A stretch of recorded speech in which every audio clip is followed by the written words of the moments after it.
2024년 10월 20일 연중 제29주일이며 민족들의 복음화를 위한 미사 제1독서 이사야서의 말씀입니다. 아모츠의 아들 이사야가 유다와 예루살렘에 관하여 환시로 받은 말씀. 세월이 흐른 뒤에 이러한 일이 이루어지리라. 주님의 집이 서 있는 산은 모든 산두리에 굳게 세워지고 언덕들보다 높이 솟아오르리라. 민족들이 그리로 밀려들고 수많은 백성들이 모여오면서 말하리라. 자, 주님의 산으로 올라가자. 야곱의 하느님 집으로. 그러면 그분께서 당신의 길을 우리에게 가르치시어 우리가 그분의 길을 걷게 되리라.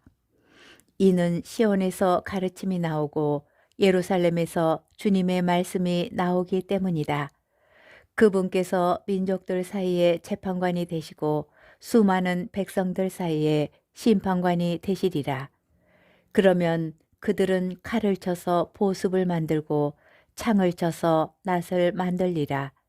한 민족이 다른 민족을 거슬러 칼을 쳐들지도 않고 다시는 전쟁을 배워 이기지도 않으리라. 야곱 집안아, 자, 주님의 빛 속에 걸어가자. 주님의 말씀입니다. 제2독서 사도 바오로의 로마서 말씀입니다. 형제 여러분, 여러분이 예수님은 주님이시라고 입으로 고백하고 하느님께서 예수님을 죽은 이들 가운데에서 일으키셨다고 마음으로 믿으면 구원을 받을 것입니다.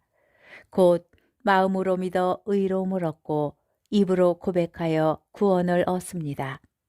성경도 그를 믿는 이는 누구나 부끄러운 일을 당하지 않으리라 하고 말합니다. 유다인과 그리스인 사이에 차별이 없습니다.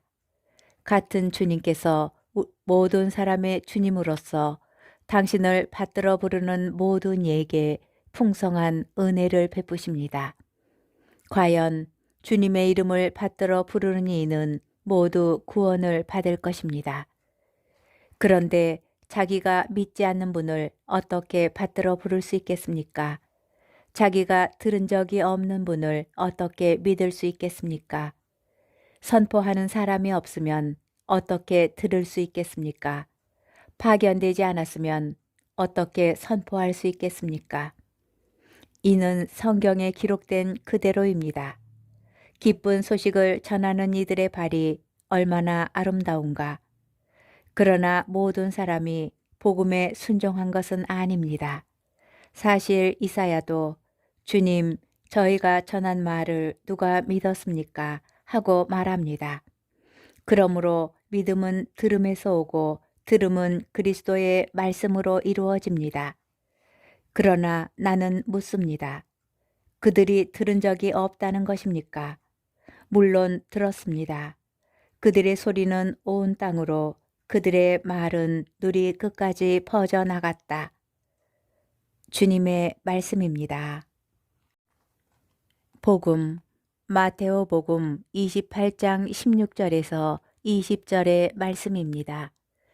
그때에 11 제자는 갈릴레아로 떠나 예수님께서 분부하신 산으로 갔다. 그들은 예수님을 뵙고 엎드려 경배하였다. 그러나 더러는 의심하였다. 예수님께서는 그들에게 다가가 이르셨다.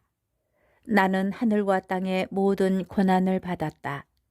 그러므로 너희는 가서 모든 민족들을 제자로 삼아 아버지와 아들과 성령의 이름으로 세례를 주고 내가 너희에게 명령한 모든 것을 가르쳐 지키게 하여라. 보라, 내가 세상 끝날까지 언제나 너희와 함께 있겠다. 주님의 말씀입니다. 오늘의 묵상. 이사야가 그려 보인 마지막 날의 모습, 완성되었을 때의 모습은 모든 민족들이 예루살렘으로 모여들고 거기에서 주님의 길을 배우며 평화롭게 사는 것입니다. 전쟁 기술은 배울 필요도 없고 칼과 창은 쳐서 농기구로 만드는 세상입니다. 오늘날 팔레스티나의 상황을 보면서 이사야 시대의 그곳을 떠올려 보았습니다. 이사야 시대에도 다르지 않았습니다. 당시의 예루살렘은 평화롭지 않았습니다. 아하즈 임금 때는 아람과 북왕국 이스라엘이 남왕국 유다로 쳐들어왔고, 북왕국 이스라엘이 멸망한 다음 히즈키야 임금 때는 아시리아가 유다를 공격하였습니다. 거의 모든 성읍이 정복되었고 예루살렘은 함락되지 않았으나 다른 모든 지역이 초토화되었습니다.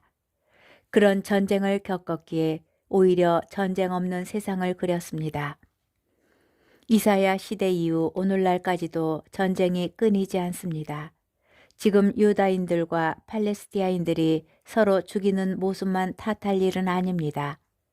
로마인들은 유다인들을 몰아냈고 중세에는 십자군 전쟁도 있었으며 지금은 지금의 전쟁이 있습니다.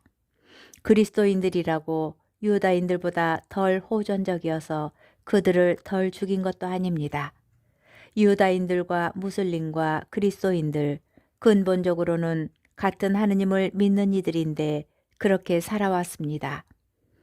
민족들의 복음화를 위한 기도의 날은 이교인들을 대상으로 하는 그리스도교의 복음 선포를 위한 날이지만 오늘의 독서를 들으면서 하느님을 믿는 모든 이가 참으로 복음화되어 주님의 길을 배우고 서로 맞서 칼을 쳐들지 않게 되었으면 하고 생각합니다.